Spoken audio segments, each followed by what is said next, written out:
श्री शिवाय नमस्तुभ्यम दोस्तों। श्री शिव महापुराण कथा में पंडित प्रदीप जी मिश्रा गुरु जी ने अपनी व्यासपीठ से चार तिलक का वर्णन किया है, हमें बताया है चार तिलक के बारे में। तो मैं आपसे शेयर कर रही हूँ। ये तिलक आपको बता रही हूँ कि रावण संहिता के अंतर्गत चार तिलक का वर्णन आता है। गुरु जी ने बताया है कि आप सावधानी से सुने। पहले नंबर का तिलक सफ़ेद आंकड़े की जड़ का तिलक है। ये क्या काम आता है और किस लिए लगाया जाता है? अच्छा, गुरुजी कथा में बताते भी रहते हैं, जिनके बच्चे नहीं होते हैं वो भी अगर सफ़ेद आंकड़े की जड़ अपने कमर पे भोलेनाथ के सामने बांधते हैं तो उनके भी गोद भर आती है। भोलेनाथ उनकी गोद भरता जरूर है। तो शिव महापुराण की कथा कहती है, जिस दिन आपको लगे कि मुझे इस कार्य के लिए जाना है, ये मेरा कार्य सफल होना ही चाहिए, ये कार्य मेरा रुक रहा है या इस कार्य में बहुत बाधा आ रही है, ये कार्य मेरा अटक रहा है, तो आप सफ़ेद आंकड़े की जड़ को थोड़ा घिस कर अष्ट विनायक में से किसी भी एक विनायक श्री गणेश जी का नाम लेकर अपने मस्तक पर थोड़ा सा तिलक सफ़ेद आंकड़े की जड़ का अगर लगाकर चले जाते हैं तो वो कार्य आपका सफल होकर ही रहेगा। भले 8 से 10 दिन लग जाएं, पर सफलता उस कार्य में मिलती ज़रूर है। तो पहले नंबर का तिलक गुरुजी ने बताया है सफ़ेद आंकड़े की जड़ का तिलक है। तो आप ध्यान से सुन लीजिए। अगर आपके काम में कोई बाधाएं आ रही है तो सफ़ेद आंकड़े की जड़ का तिलक आपको करना है। किसी भी विनायक अष्ट विनायक में से एक विनायक का नाम लेकर अपने मस्तक पर तिलक लगाएं और अपने काम की ओर अगर आप जाते हैं तो आपका काम जरूर से बनेगा। पर भोलेनाथ पर, विनायक पर, गणेश जी पर, शिव महापुराण कथा पर आप विश्वास करके करें तो आपके काम जरूर जल्दी ही बनेंगे। दूसरे नंबर पर अपामार्क के बीज का तिलक गुरुजी ने बताया है कि शिव महापुराण की कथा में लिखा गया है कि अपामार्क का तिलक भी हमारे लिए कितना फायदेमंद है। अपामार्क एक पौधा है जो आपके घर के आसपास में भी लगा हुआ मिल जाएगा। ये हर कहीं लग जाता है। अपामार्ग के पौधे का बीज होता है, उसके ऊपर ही होता है। आप ध्यान से देखेंगे तो पत्तियों के पास में बीज निकले हुए होते हैं। उसी को सुखा कर और उसको पीस लिया जाता है और पीस कर जहाँ पर भगवान शंकर के शिवलिंग है, जहाँ से पानी बह कर जाता है, जहाँ मोटी सी लाइन है, वहाँ पर वो घिस कर थोड़ा गीला करके उसका चंदन बनाकर अगर वहाँ पर लगाया जाता है और उसी चंदन को वापस लाया जाता है और अपने मस्तक पर उसका तिलक लगाते हैं। कोई व्यक्ति आपका धन संपदा लेकर चला गया है, कोई कार्य आपका बहुत दिन से कोर्ट में अदालत में चल रहा है, लगभग इसका तिलक 1 महीने लगाना चालू कर दीजिए। दूसरे महीने में आपका धन जरूर आएगा और आपके रुके कार्य जरूर से बनेंगे। शिव महापुराण कह रही है कि तीसरे नंबर का तिलक दुर्वा का बताया है गुरुजी ने।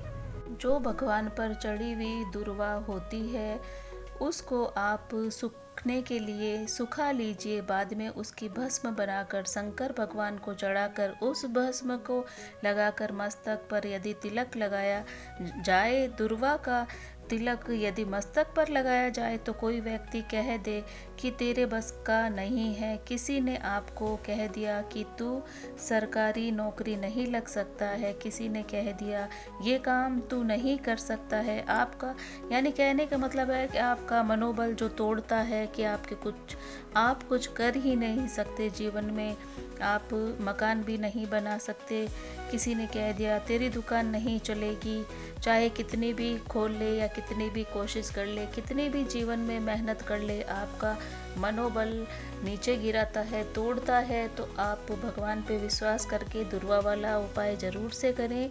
भगवान पे जो चढ़ी हुई दुर्वा है उसको लाकर सुखा लीजिए और उसको पीस के उसकी भस्म तैयार करके भोलेनाथ को तिलक लगाकर भोलेनाथ का उसको तिलक लगाकर फिर आप अगर 20 दिन तक बराबर अपने मस्तक पर दुर्वा का तिलक लगाते हैं तो आपका आत्मबल भी बढ़ता है और कार्य में भी सिद्धि आपको मिलती है। ये दुर्वा का तिलक जो गुरुजी ने तीसरे नंबर का बताया है, तो आप ये भी ज़रूर से करें। अगर आपका कोई मनोबल गिराता है, आपका आत्मबल नीचे गिराता है, आपको कहता है कि आप जीवन में कुछ नहीं कर सकते, तो दुर्वा का तिलक लगाकर आप अपना मनोबल बढ़ा सकते हैं।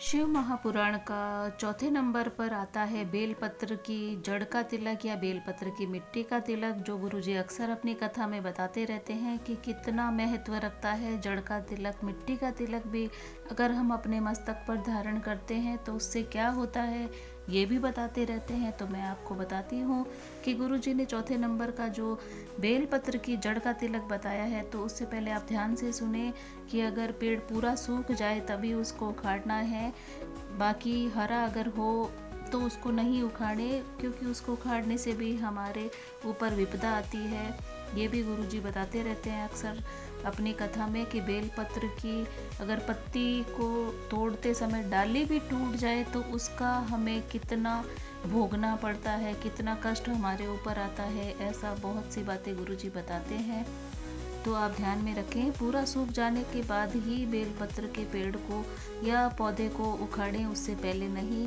तो उसकी जड़ का जो घिस कर चंदन बनाकर हम तिलक क्यों लगाते हैं? अगर आपका कोर्ट केस चल रहा है और आपको सामने वाला कह रहा है कि ये काम मुझसे नहीं हो सकता, या आपने किसी को कोई कार्य के लिए बोला है और वो व्यक्ति कह दे ये कार्य मुझसे नहीं हो सकता, मेरे बस की नहीं है, मैं नहीं करूँगा। आपको लग रहा है कि ये केस मुझे जीतना है, मैं सत्य हूँ, झूठ भारी आप पर अगर पड़ रहा है, उस समय ये बेलपत्र की जड़ का या मिट्टी का तिलक व्यक्ति को सफलता जरूर देता है। उस तिलक को धारण जरूर करना चाहिए। तो आप बस यही ध्यान में रखें कि बेलपत्र की वृक्ष को तभी तोड़ें जब वो पूरा अच्छे तरह सूख जाए, उसके बाद ही उसका चंदन आप लगाएं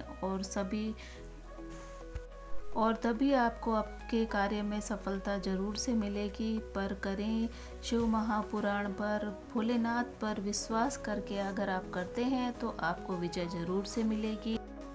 तो गुरुजी ने ये 4 तरह के तिलक बताए हैं शिव महापुराण कथा में। पहला है सफ़ेद आकड़े की जड़ का तिलक, दूसरा अपामार्ग के बीज का तिलक, और तीसरा है दुर्वा को सुखाकर उसका पाउडर बनाकर तिलक, और चौथे नंबर पर है बेलपत्र की जड़ या मिट्टी का तिलक। ये 4 तिलक गुरुजी ने शिव महापुराण कथा में बताए हैं, जो मैंने आपको भी बता दिया है। तो आप ध्यान से सुने और वैसे ही करें उपाय जैसा गुरुजी ने बताया है, तो आपके काम जरूर से बनेंगे।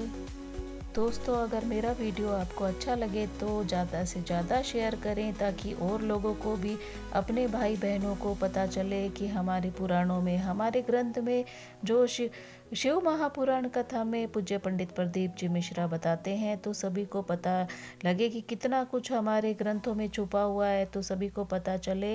लाइक करें, शेयर करें, सब्सक्राइब करें, और कमेंट बॉक्स में आप हर हर महादेव या श्री शिवाय नमस्तुभ्यम जरूर से लिखें।